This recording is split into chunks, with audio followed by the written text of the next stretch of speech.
Welcome to Seeking Numina, the Sacred Places podcast. And today we're going to talk about why you might get the answer no when you talk to certain land spirits or visit certain sacred places.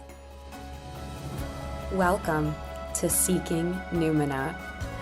I'm your host, Elise Wells, and I invite you to connect with the sacred wild within and around you through Numina or sacred sites around the world and the wisdom they hold. Together, let's remember the old ways, build relationships with land spirits, and dare to reach out to the fairies. The sacred wild is inviting you to dance in the moonlight. Will you answer their call?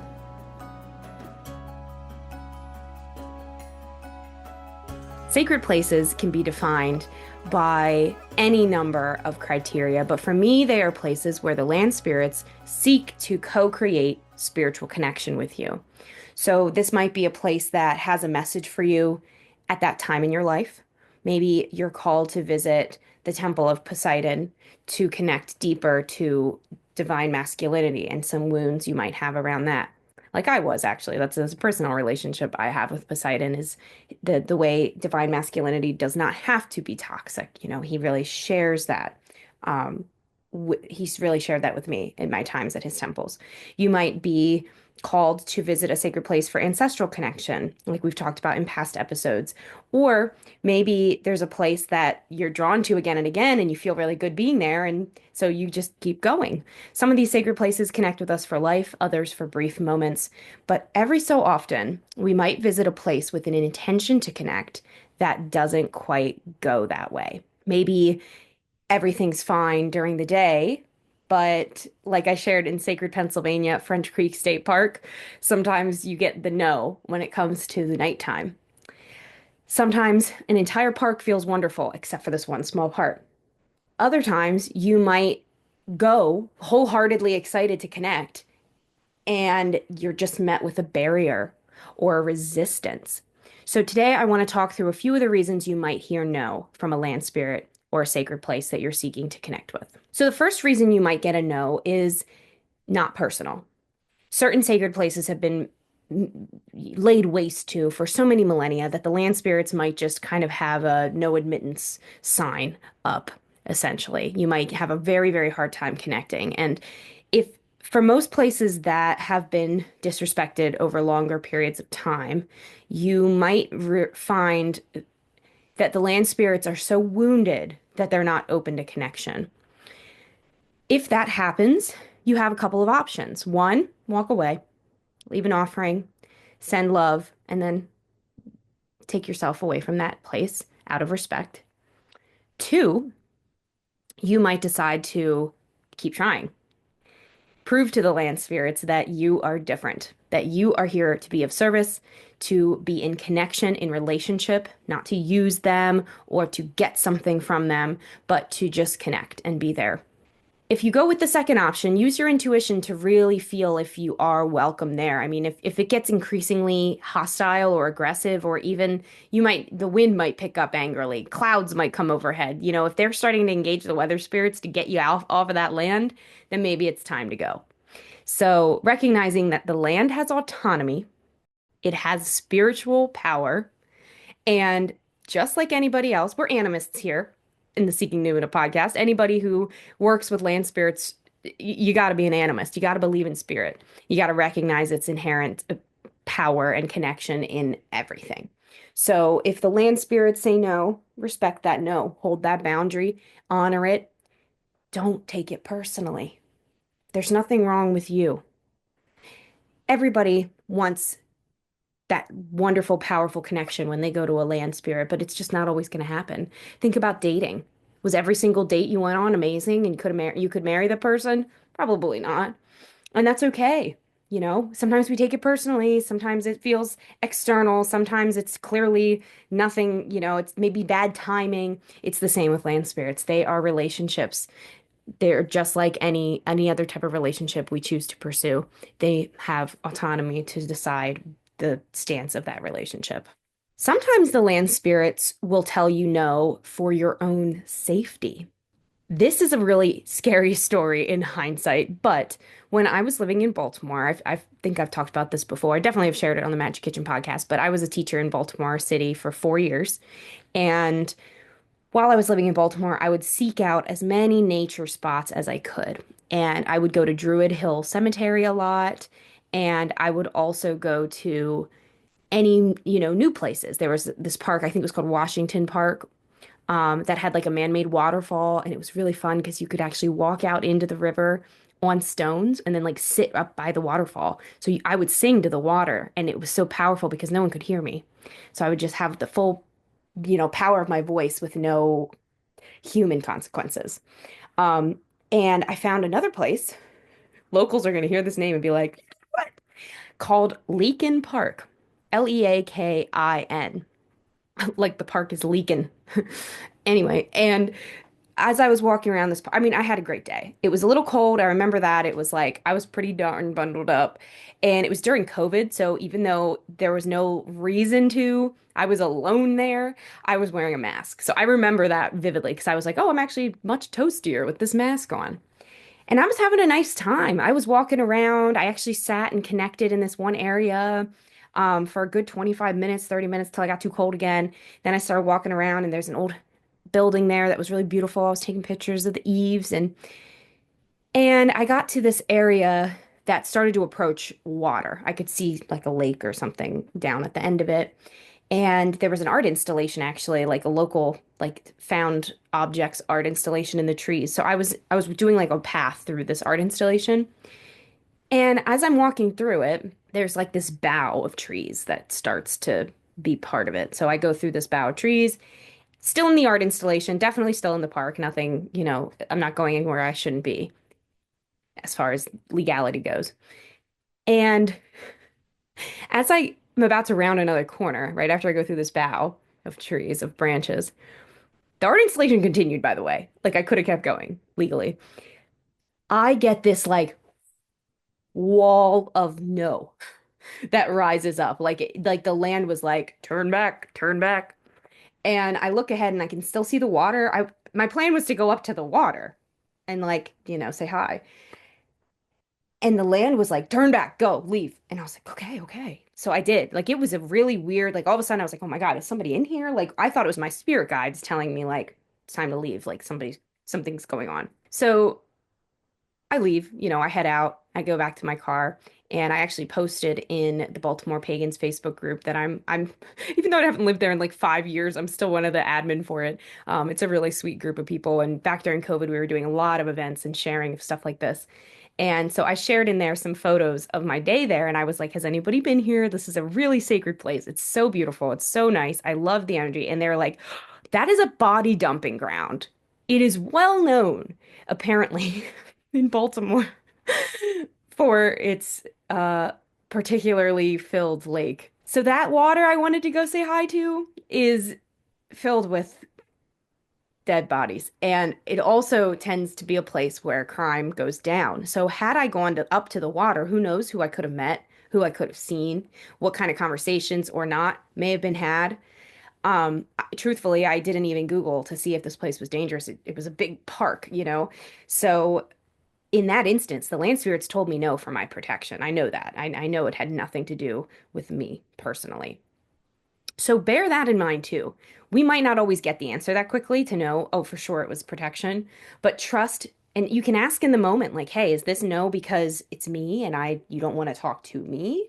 Or is it a no because of safety or because of external threats? Or so trusting that. Another thing could be like an unseen property line that you're crossing, but the land spirits know it's there and they know that the dude who lives there is always trying to shoot trespassers. Like, trust the land spirits. They are not aggressive. Like there is a misnomer, and it comes from, I've talked about this, I think, in episode 3. There's this misunderstanding that fairies, spirits of land, are dangerous. They are not dangerous. The myths we have that tell us how dangerous they are rose up from the need to warn people not to be assholes to the land. So every so often you might find somebody, with a myth about like, oh, I was walking in the woods and I fell asleep by this tree and I woke up and it was 300 years later and things like that. Like those types of myths are I don't want to call them dangerous because they're fun, but to take them literally can be dangerous. There's always metaphor for it. There's understanding that comes from the analysis and the tales told within stories, the lessons that they hold for us. So don't ever feel like working with land is necessarily dangerous. It's just that when it comes to lessons, we tend to want to mention the things that are scary. You know, like when we are raising kids with certain ideas of what's good and bad, what's right and wrong, we often will tell them the stories of the things gone wrong so that they don't make those mistakes themselves. And that's the case with most fairy stories as well. So the land spirits are not going to tell you no to be mean. They're always going to have a reason, and it's a valid one, just like any no that you receive in life is a sacred one. So let's talk about the last reason that I believe you might get a no from a land spirit. You might actually be receiving a not yet. Oh, I lied. There's one more reason after this.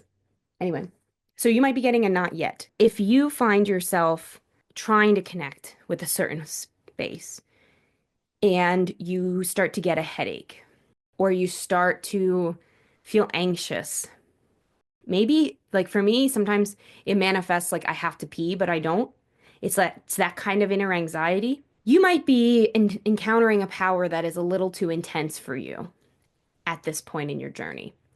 Sometimes land spirits will turn us away because they can tell that like in a way, it's like they are an electric current too strong for your socket. If that allegory makes any sense for us, that metaphor makes any sense for us. So that might be the case too. You might just have to go back later, you know? Or maybe you are pushing yourself to connect, but really all that's on your mind is going to the grocery store after this. Maybe today's not the day to start a deep connection with somebody, with a new land spirit. So bear that in mind. It could be as simple as the minute and the timing that you're going through. So this is the last reason that you might be told no by a land spirit is prior agreements. So when I was at French Creek State Park, I did a deep dive, a deep descent alone in the woods back in January of 2025. And I went for 3 days and 3 nights to French Creek State Park in, I want to say it's Chester County, Pennsylvania. And when I was there, I had an amazing time. I connected really deeply to the land. I have an episode about it called Sacred Pennsylvania, French Creek State Park. But it was a full moon when I went. And when I was trying to connect with the full moon, I would go outside, I'd go on the porch, and as soon as I stepped off the porch, I got a very strong no from the land. Like, like it was unsettling how much of a no I got. And I thought it was in my head the first night because I'm alone in a cabin in the winter in the woods. You know, I was like, it's in my head. I'm baking this up. I'm feeling scared. And so therefore it's scary. But that was not the case, as I would learn the next couple of nights. So then the second night, I tried again. This time I put out moon water because it was beautiful. I scaffolded the full moon. Is that the word? No, that's not the word. I was framing the full moon, I suppose. Like I got there the night before, then it was officially full, and then I left after my third night was while it was still full, but like the last day of it. And then I left the following day, so 4 days after I arrived. And so anyway, so that full moon night, I actually took a jar of water outside to create moon water. Same thing. So there was an altar that I created on a stone in the the yard, if you will. It was woods, but in the area of the cabin. And this stone is right behind the cabin. I can see it from the bathroom of the cabin. So I was like, okay, I'm gonna put the moon water on this stone. I was not permitted by the land to go even that far. I didn't even make it around the path around the corner. As soon as I reached the corner, the land was like, and it really freaked me out. Like if I'm honest, it really, really freaked me out. I put the water down. I was like, thank you. And I went inside. I didn't even do my full like invocation. I didn't draw down the moon. I did that from in the house it out a window because it was so unsettling to get that level of a no. So I actually messaged a friend of mine about this. Shout out Mandy. And she was like, "No, I've actually gotten no's before as well when it comes to nighttime." And I have a story that she sent me that she gave me permission to share. And it just was really powerful to hear somebody else validate that and also sort of, in a way, prove that I wasn't crazy for feeling this strong no. By the way, third night, I didn't even try. I was like, good night, moon, but I will say this, I had a beautiful connection with the moon because I was a little scared that second night. And so I opened all the blinds so that she could come right in. Like you would think that would freak me out more, like, but I wasn't afraid of actual things. I knew there was an energy shift that wasn't great. What I did instead was I went out and I went into my rooms and I opened all the windows and I drew her down that way, literally drawing down the moon, as Margot Adler writes about it. Paired a little bit, like the way I teach it and do it is a little different. It's a little more ancient inspired because drawing down the moon comes from Thessaly, comes from ancient Greece. Um, I digress. So Mandy's story, she was camping with her partner and they went a little farther into the woods. Sorry, not the woods. This is in the desert. They went a little farther out into the desert than they normally do. And where they were camping, they got a very strong feeling of like, don't leave the tent at night. So they did not.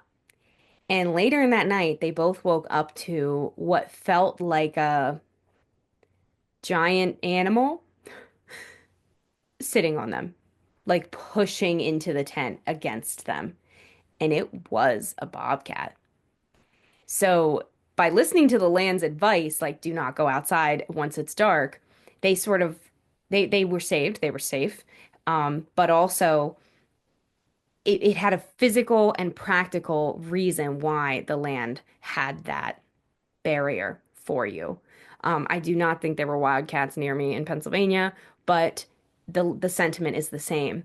And so I shared that I believe this is a prior agreement. Mandy and I talked about it further, and that is what we think happened. We think that there was a treaty of sorts with the native people that had them not go at night, not hunt at night, not produce arrows and do work at night, but instead let that be for the creatures of the night, for the spirits of the land, not for the humans. So if anybody has any input on land spirits, I would love to hear your stories of times you were told no. I would love to hear any responses to your any responses to your negative responses that you've gotten. Have you pushed further with a land spirit to get welcomed? Did you accept the no right away? Have you returned to a place that originally told you no? Like those sorts of conversations, I would just love to hear. You can comment below. You can also write into me, elise@seekingnumina.com, and you will receive a reply, or I will share it on the podcast if you're cool with that, because I would love to share these stories with people because we need to know we're not alone. Land spirits are here to work with us. They're here to be embraced by humans. We are not separate from the land. We are the land. We too are carbon and water and earth and soil and seed. We too are mammals and creatures of this earth. We share DNA. Over 60% of our DNA is the same as any plant on this planet. Over 80% is the same as any fungi. And over 90% is the same as any other mammal. We aren't separate. Even our science will promise us that. And respecting the no's only makes the yeses that much more powerful.